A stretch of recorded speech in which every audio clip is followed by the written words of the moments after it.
அஸ்ஸலாமு அலைக்கும் ஃப்ரெண்ட்ஸ். இன்றைக்கி நம்ம சேனலில் டேஸ்டியான எக் மசாலா எப்படி செய்கிறதுன்னு பார்க்க போகிறோம். இது ரொம்ப ஈஸியாக செஞ்சு முடிச்சிடலாம். எப்படி செய்கிறதுன்னு பார்க்கலாம். வாங்க வீடியோக்குள்ளே போகலாம். ஃபஸ்ட்டு நம்ம ஒரு மிக்ஸி ஜாரில் ஒரு 10 முந்திரியும் 2 பச்சை மிளகாவும் சேர்த்து நல்லா நைஸாக அரைச்சி எடுத்துக்கலாம். உங்களுக்கு எவ்வளோ தேவையோ அவ்வளோ பச்சை மிளகா சேர்த்துக்கோங்க. இப்போ நம்ம அரைச்சி எடுத்துக்கலாம். கொஞ்சமாக தண்ணி சேர்த்து அரைச்சிக்கலாம். நல்லா நைஸாக அரைச்சாச்சு.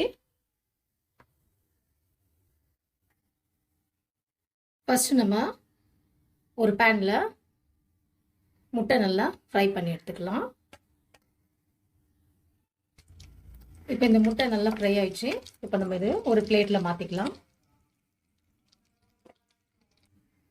இப்போ அடுத்தது அதே எண்ணெயில் 2 துண்டு பட்டை, 2 ஏலக்காய், 2 லவங்கம், கொஞ்சமாக மிளகு சேர்த்துக்கோங்க. ஒரு பெரிய ஏலக்காய் சேர்த்துக்கோங்க. சேர்த்துட்டு ஒரு வாட்டி நல்லா மிக்ஸ் பண்ணிக்கோங்க.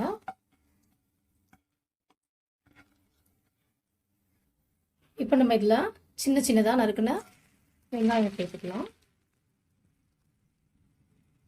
வெங்காயம் நல்லா கலர் மாறுற வரைக்கும் நம்ம வதக்கிக்கலாம்.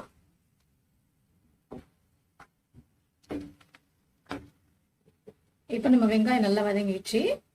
இப்போ நம்ம 1 ஸ்பூன் இஞ்சி பூண்டு பேஸ்ட் சேர்த்துக்கலாம். 1/2 ஸ்பூன் சீரகத்தூள் சேர்த்துக்கோங்க. 1 ஸ்பூன் தனியாத்தூள், 1/4 ஸ்பூன் மஞ்சள் தூள் சேர்த்துக்கோங்க. 1 ஸ்பூன் மிளகாத்தூள் சேர்த்துக்கோங்க. தேவையான அளவு உப்பு சேர்த்துக்கோங்க.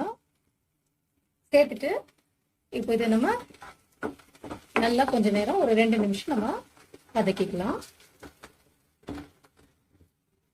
இப்போ இதுக்கு அடுத்தது நம்ம ஒரு 2 தக்காளி அரைச்சி வச்சிருக்கிறோம். அதுவும் நம்ம இதில் சேர்த்து நல்லா வதக்கிக்கலாம். இப்போ தக்காளி நல்லா வதங்கிடுச்சு. இப்போ நம்ம அரைச்சி வச்ச அந்த முந்திரி பச்சை மிளகாய் பேஸ்ட் இருக்குது, அது நம்ம சேர்த்துடலாம். அது கூடவே கொஞ்சமாக கசூரி மேத்தியும் சேர்த்துக்கலாம். சேர்த்து நல்லா வதக்கிக்கோங்க. இப்போ இதில் நம்ம ஃப்ரை பண்ண முட்டையை ஒன்று ஒன்றா சேர்த்து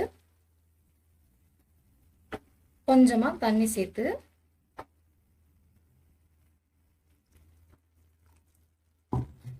நல்லா மிக்ஸ் பண்ணிக்கலாம். இது ஒரு 5 நிமிஷம் நம்ம மூடி வச்சு லோ ஃப்ளேம்லேயே நம்ம வேக வச்சுக்கலாம்.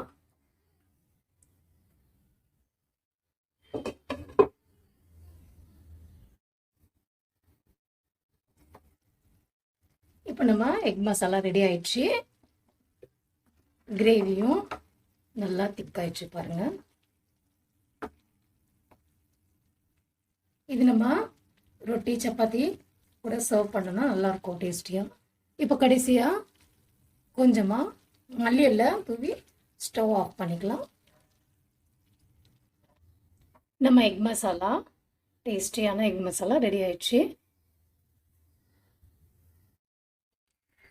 நீங்களும் கண்டிப்பாக இந்த எக் மசாலா ஒரு வாட்டி ட்ரை பண்ணி பாருங்கள். ட்ரை பண்ணி பார்த்துட்டு எப்படி இருந்துச்சுன்னு எனக்கு கமெண்ட் பண்ணுங்கள். மறக்காமல் என் சேனல் சப்ஸ்கிரைப் பண்ணிக்கோங்க. லைக் பண்ணுங்கள், ஷேர் பண்ணுங்கள். தேங்க்யூ.